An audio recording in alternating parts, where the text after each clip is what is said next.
In today's video, I'm going to show you how to get your client ID in Stripe.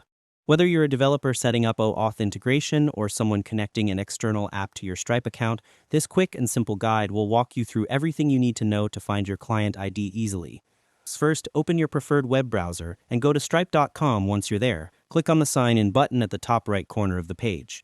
Enter your registered email and password to access your account. Make sure your credentials are entered correctly to avoid any login issues.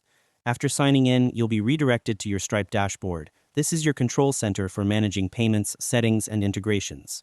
Next, click on the Settings gear icon. This section allows you to manage all account-related configurations. Once inside, scroll down until you find the Product Settings area, and under that, select Connect. The Connect feature is designed for developers and businesses that want to manage external accounts, platforms, or integrations using Stripe. Inside the Connect page, click on Onboarding Options. This is where your integration details are managed. From here, select OAuth or OAuth settings depending on your dashboard layout.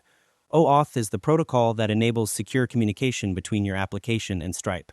So when you open this section, you'll see two sets of credentials, one for test mode and one for live mode. Your client ID will appear under the Live Credentials section. This ID is unique to your Stripe account and is used to authenticate your application securely when processing live transactions or API calls. To make things smoother, ensure that you're in live mode if you're working on production and not in test mode. This helps avoid integration errors. Also, make sure you copy the client ID carefully and store it somewhere safe, as it's sensitive information tied to your Stripe account.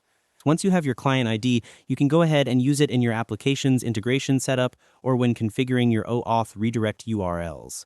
If you ever change your account settings or create new apps, you can return to this same section to manage your credentials. And that's all there is to it. By following these simple steps, you'll be able to locate and secure your client ID in Stripe easily and efficiently. Thanks for watching, and I hope you found this tutorial helpful.